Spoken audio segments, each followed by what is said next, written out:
But tonight, my live stream is to educate you on the precious subject that I've come to really enjoy talking to patients with for many years now, and it is expressive writing. So expressive writing is one of those tools that the science has been around for 30 to 40 years.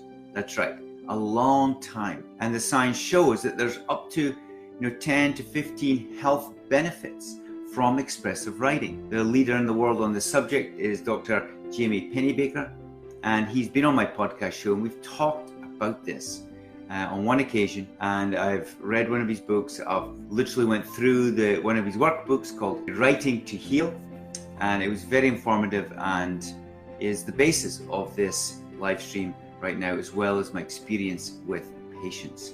So expressive writing, how does it work? Well, essentially you write your thoughts and emotions down on paper, and there's several ways to do this, but the theory of how it works is all about somatic-based treatment, which just means body-based treatments. So you're using your hand, you're using your arm, you're using your brain, and also your heart to express yourself on paper. And it's just like you separate your thoughts, or you separate your ideas, beliefs from paper onto paper, and as a result, you can start to see them. And if it's an unhelpful thought, then you distance yourself from it, and you're entering into a state where you're discharging these thoughts. Better on the paper and in the garbage than it is in your head. So this somatic-based or body-based treatment really works. I encourage all my patients to do this. Many don't do it, but for those who commit the time to it, there are fruitful benefits. So let's talk about the two main styles. There's the write and rip approach, and there's the joyful journal approach. So the write and rip approach is championed by David Hanscom, my colleague previously in Seattle, who is a surgeon, who developed this himself. It's on his website, backincontrol.com, and he describes it in a lot of detail. But essentially, get those negative thoughts on paper, write them down, and then rip them up and put them in the garbage. There's no point in keeping these negative thoughts. They don't help you. But writing down, putting them in the garbage separates you from them. It's a great technique, especially if you're not a journal writer. I think it's more practical to do this. The second approach is joyful journaling. As you write more and more, and I recommend that you start with maybe a few minutes a day and work up, maybe even 20 minutes a day. But if you can get onto the subject of joyfully writing, as well as joyfully living, but put it on paper, what happens is this becomes a part of you. Now, the more time we focus on joyful living and joyful writing, then the more we're encouraging it to happen in our life, and as a result, we become immersed in it. I was just thinking this week on the subject of gratitude and how important that is to get your heart involved in your daily routines, which can also stimulate your brain in the journey of dealing with chronic pain. So this heart-brain connection, written about with HeartMath Institute down in California, really illustrates the health benefits of a positive heart at the same time as a positive brain. So two basic ways to do some writing: write and rip or joyfully journal. So you may be asking, well, how long do you write for? Well, I would start with a couple of minutes and build it up, 5 minutes, 10 minutes, even 15, 20 minutes a day. If you're doing this for week in, week out, you're going to be building up those neuron networks in your brain that literally are laying down a new formulation or a new way of dealing with your chronic disease. And we know that the brain is neuroplastic, it changes. So what we're doing matters a lot. So start with that time. Some people prefer to sit down and do it at one sitting. Other people, a little bit of writing as they go through the day. So you find your own comfort zone there. I do recommend to set maybe half an hour aside and do a little bit of writing, and then do other activities like meditation, breathing, or affirmations, or even reading at that time. But setting a time every day will make sure that you actually commit to it and follow through.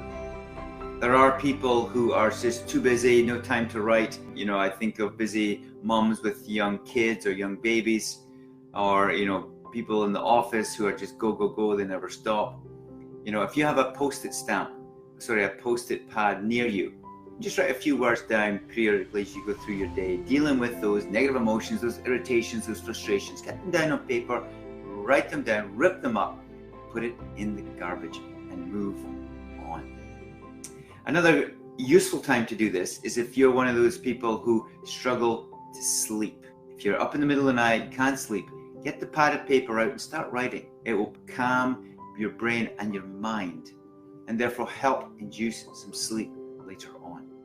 So a very helpful tip. Many of my patients do this and have liked this technique through the night. It's a great sleeping pill, as it were.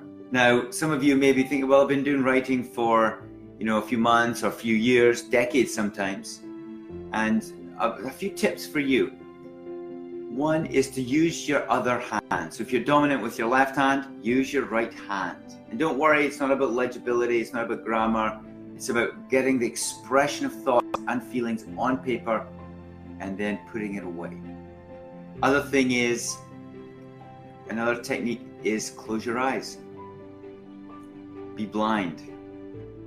Now this may feel a bit odd and you may feel a little bit silly, but just writing with your eyes closed is a great way to exercise that brain, maybe in a new dimension that can help you get variety and maybe surprise you with what you write because you've closed your eyes. The next approach for those more advanced journal people is to write with different perspectives.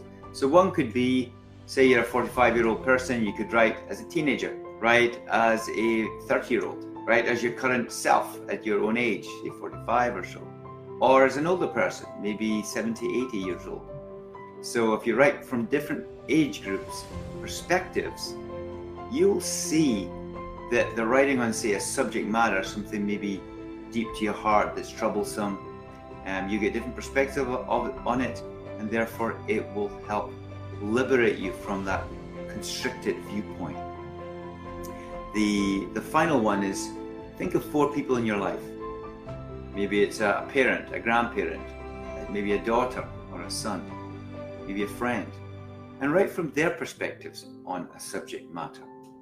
So if you're struggling with something, maybe at work or in the family life, just write from different perspectives. What would they say to you about that subject?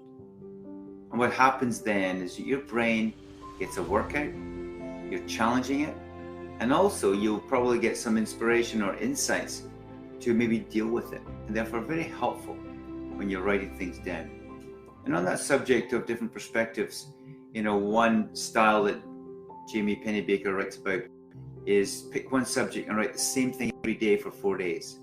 And that will help you to dive deep into the core issue of that. And if that's what you want to do, I would stick to 4 days, do 20 minutes per day, and just see how you feel afterwards. You can even measure your levels of calmness or frustration from a 0 to 10 and monitor that over time over the 4 days. But just a warning, if you do go dive deep into these negative or challenging situations, don't write about that all the time. One thing I advise my patients is if you're getting a bit depressed from the writing, stop. Change your style, go to the more positive, go to the more joyful journaling approach. So here are a few tips that I've shared tonight that will help you as you move on, and a strong recommendation to try this. And if you're going to do it every day. And if you miss a day or two, don't worry about it. It's okay. Get back to it the following day. So expressive writing is an important tool for you if you've struggled or struggling with chronic pain. And then the final thing on this slide, just remember, if you spent several weeks or months doing this, and then say your pain goes away, your pain settles down, and you're not writing as much, you can come back to it later. And it's like jumping on a bicycle. You're not relearning to ride the bicycle, you're just riding your bike.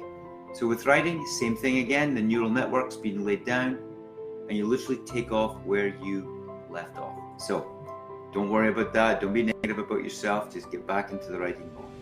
So hopefully that's helpful. If it is, leave a comment. I'm asking you, is there any subject regarding chronic pain that you would like me to answer? Please send me an email at drwaynephimister@gmail.com. Leave a message here today on the comments on Facebook or Instagram, and I'll get back to you and maybe decide on a subject matter around that. So just a legal disclaimer to finish. This is for education purposes only. If you have any chronic pain issues yourself, please see your practitioner or your doctor who's looking after you, who can assist. Or go to the ER if it's an intense pain that's new and you do not know what's going on. So hopefully you liked that tonight. It was really good to be here once again. And I look forward to the next live stream in 7 days' time. Thanks so much and have a great day. Bye for now.